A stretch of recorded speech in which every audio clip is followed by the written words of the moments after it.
Барлықтарыңызға сәлем. Бүгін біз Less Mine серверін ойнайтын боламыз. Бұл достар сервері.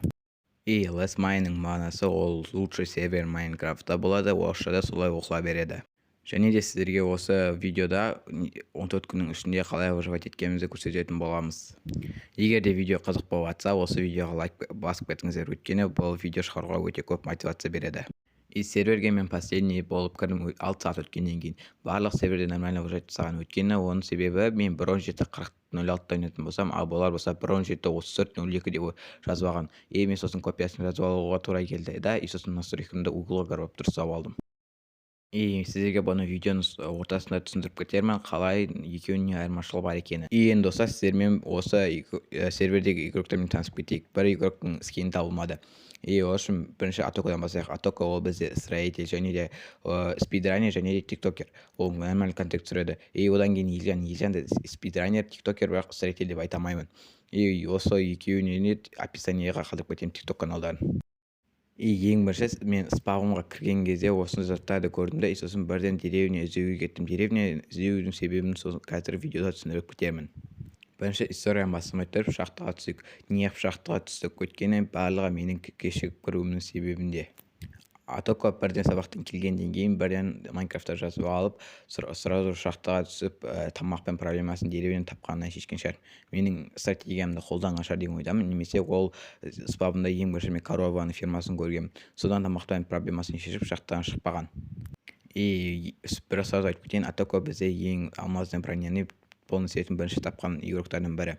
Сосын ода кровать болмай, Елжан және де тағы да скиф дейтін игроктар шахтадан шықпады. Ал мен болсам төбеде деревня іздеп жүріп, моптармен өсіп өле бердім.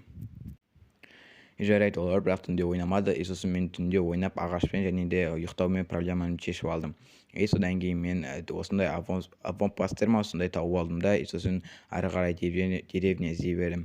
Ұштап мен тамақпен проблемамды шешу үшін. Бірақ та сосын рыбалкамен айналысып, шемайлы костюммен жарат етіп алайын дедім. Сосын бір кезде өліп қалдым да, осы өлген жеріме қайтып келдім. Мен вообще-то тупо өлдім. Өйткені мен лаваға түскеннен кейін төбеме ведро воды құйып едім. Сосын бір кезде обсидияның ортасына жүзіп жүрдім да, сосын тру кнопкасын басып едім. Сол кезде төмен қарай түсіп кеттім. Одан кейін қайтып атқа бардым да, сосын атпен жолды қысқартатын шығармын деп ойладым.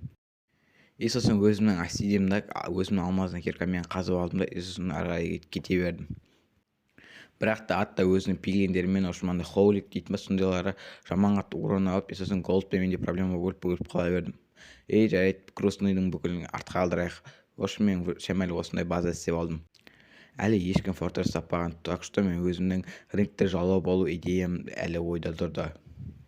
Рингті жалау қандай ой, сен айтқан жоқсың ғой десеңіздер, ошы менің вообще-то сервердегі бұл біздің екінші сервер. Бірінші серверде мен рингті жалау ойнап, бірақ та ол бізде спавнда бірден екі ұзыннан шыққан фортресс тұрды, так что оның байқамау нереально болды. Ал байқта фортресс табылмады. Так что сол үшін мен фортресс тауып сразу жителерден деп патчинг сату болды ойым. Біздің серверде сложностьті алып тастау мүмкін емес болғандықтан менде меч, броня, тамақ, лук дейтін және проблемаларды шешу керек болды. Сол үшін мен бірден жителерден броня немесе тамақ сатып алу ойым болды. Өйткені жителерден тамақ сатып аламын да, сосын оны мен рингті сататын боламын. Өйткені әлі ешкімде тамақпен проблеманы ешкім шешпеген. Сосын Диас бір кезде видео жіберді, ұштап мен бадамнан кетем деп, сосын заттарын үстінде қосап кетті. Мен осындай жителдердік сияқты рейник істедім да, сосын осы қарай тростник, тамақ, осындай зелья, осындай сердца моря қойып қойдым, сосын тамақты да қойып қойдым. Сосын осылардан шыққан алмазды мен үшін броня істеуге тура келді. Сосын мен шамал тағы да шахтаға түсіп алмаз іздегенмін. Менде басқа балдардікінен қарағандай проблемамды менде ойнау уақыт болды. Менде ойыншатты көп уақыт болған жоқ ойнайтын. Еще ол үшін ойнау керек кезде мен всегда сет керек болған. Сосын мен порталмен үйіме қайтып бартқан кезде осындай драгоценный плачущий обсидианды біреулер жолда қалдырып кетіпті. Мен өзімнің порталымды әлі дұрыс істемегендіктен үшін басқа игроктардың порталына шығып кете бердім. Содан мен басқа игроктардың үйлерінен кіріп шығып көргім келді. Осы жаңағы алдындағы үй, ол Атаконың үйі, ол уже броня тауып алды, еще тамақ тауып, оның уақыты көп болғандықтан ба, немесе ода бір определенный план болғандықтан ба, осы ол самый активный игроктардың бірі болып жүрді сервердегі. сосын осы деревняға зелеб арқын алып кетейін дедім, есе что біреулер фортресс тауып жатса алмай ақ қойсын деп. Сосын осындай новый балықтың түрін тауып алдым. Сосын осы деревнядан кетіп батқан кезде в общем крепеге жарып өліп қалдым да. Сосын бағанағы спаунда ночь скипет еткен жерімнен шықтым. Самый главный алмазда тірі болса болғаны, өткен маған бронь істеу керек болды. Сосын осындай кетіп батқан кезде странный листті көрдім да, сосын оны сындырып тастей салдым. Кетіп батқан кезде портал көрдім, бірақ золотой блогы алынбаған екен. Сосын осындай почти обсидиан алып алдым да, сосын ары кете берген кезде өте әдемі биом көрдім. Майнкрафтта самый лучший биомдардың бірі осы биом шығар. Сосын инвентарымды толтырып алдым да, каждый цветоктан бір түрін алып алдым. Одан кейін ары қарай кете беруге тура келді. Самый лучший биомдардың бірі өткені, бұл жақта сеттері күшті, сосын оларды космомкамен қайтып күшейте беруге болады. Сосын мен үйге келгеннен кейін осындай жителдерді осындай 4 коробкаға сыпсадым да, зомбидан түнде өліп қалдым. Қайтып шыққаннан кейін мынау кішкентай маленький зомби менің мечіммен сосын бронямды өзімен бірге жоқ қылып жіберді. В общем, мобты ойландырып тұру үшін бір адам керек, чанкты загрузить тұру үшін. Сосын диастан қалдып кеткен заттарын алдым да, сосын маған уголь мен железо, тағы да тамақтар керек болды. В общем, голдты тез жетпейтін. Сосын атоко менен глини сұрап алды да, сосын мен оған осындай водоросли тегін бере салам деп айттым. Сосын ол глини кирпич үстін алдым деді, бірақ та мен ойлаймын, просто жителдермен торговать ету үшін шығар деп. Бірақ та атако серверде күшті бір плот істепті. Әрбір глиниді алсын алмасын, ондай азақ изумут үшін самый активный игрок олай істемейтін шығар деген ойда болдым да.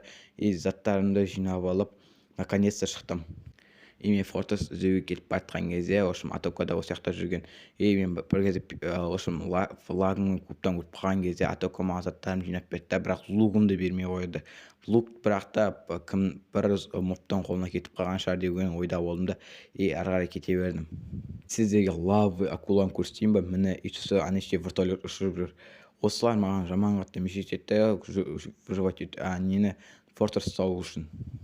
Ема жаман ешкім биіктікке секіреді. Сосын мен фортресс салып алдым да, портал қойдым. Кәдімгі обычный менімен шығып кете беру үшін. Сосын мечіммен, удочкамен өзіме тартатын болдым. Өткен лугымды жоғалтып алдым.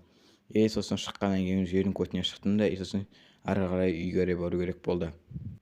Сосын серверде әлі жоқ блоктарды таптым да, ары қарай үйге кете бердім. Мен осы кезде қатты ойланып қоятын адаммын ба деп өз-өзімді ойлап қалдым сервердегі. Ешкім ақылды игрок емеспін ба деп. Өйткені мен шахтаға түстім да, обсидиан қазып алдым да, сосын эндер суын істедім да, сосын мен соған бүкіл заттарымды салып бөліп қала салдым. Еще мен оны записке салмағам, қай жерде өлгенімді, қай шахтада қайтып өлгенімді. Сосын мен ежаннан арендаға бронесін сұрап алдым да кетіп едім. Сол кезде мен осы видеоны түсіріп жатқан кезде уже басқа балдар незеридкіде жүрді. Сосын пачиканы жертелермен торговать еттім, 400 минутқа саттым. Нормально уже алмаздар ала бастадым да, сосын маған уже броня істеу керек болды.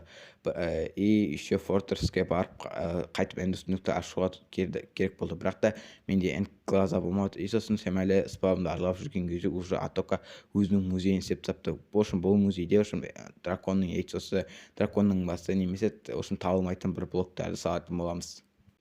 Негізі атоко бізде топ строитель болғандықтан өте әдемі салды да.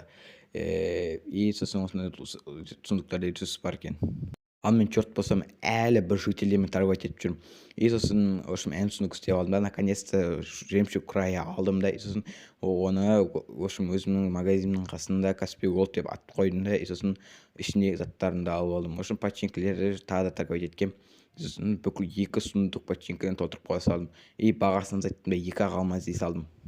Енді видеоның соңына жақындап қалдық. Сосын бағанағы флотты, видеоның басында флотты құрастырып аттым. Шамал дизайн өзгертіп, бірақ та оны спавндағы жіктер салған. Сосын менің базамды полный экскурсия жасайын. Кішкентай сундуктар, сосын тростник фермасы. Мен басында наблюдательдермен істейтін шығармын деп ойладым, бірақ та железомен әлі ешкім дұрыс айналыспаған. Сосын осындай кішкентай картошка фермасы. Өте көп картошка береді, если удача 3-пен қасса. төбеге көтерілетін кішкентай лифт болып, лифтмен өте 56 блок болса мен төбеге көтерілесіздер.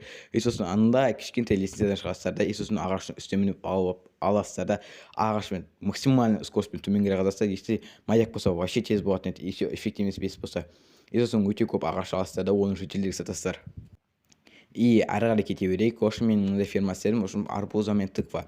Железмен ешкім әлі дұрыс айналыспағаннан серверде біреу желез сатса, мен оны бүкіл алмазымды сатып алатын едім. И сосын осы жаққа болашақта әлі күшті алып істейтін шығармын деген ойлаймын. И сосын Наштеметтің фермасы бар. Бұл жақпен де железмен әлі ешкім онша көп сот берген жоқ. Сол үшін кішкентай ғана екеуін ғана істей салдым. И осымен видео бітті, достар. Если сіздер осы серверге кіргілеріңіз келсе, осындай LSMine дейтін хэштегті қолданыстырда TikTok немесе YouTube каналдарыңызға 1 немесе 5 минуттық видеоларды салыңыздар. И сонымен неғып бұрын басқа версия жазып алдым, клоун. Өйткені ол версияда в общем андай керемет заттарды қоспаған, ол әшілі бета версия болған, әлі ішінде бүкіл доработка істемегендіктен серверде лаг аз болады деп маған түсіндірді. И сол үшін біз осы версияда ойнап жүрік. Если осы серверге кіргілеріңіз келсе, в общем ұзақ қызық видео түсіріңіздер. Осы видеоның ішінде сіздер выживать еткендерді карталарыңыз бар ма, немесе творческий үй салғандарыңыз бар ма? В общем, сондай бір постройканы көрсетіңіздер, чтоб біз сіздерді кіргізе аламыз да, соны білу үшін. Бірақ та серверде данный момент адам аз болғандықтан, в общем, условия онша қиын болмайды. Давайте пока, серверде көрісерміз.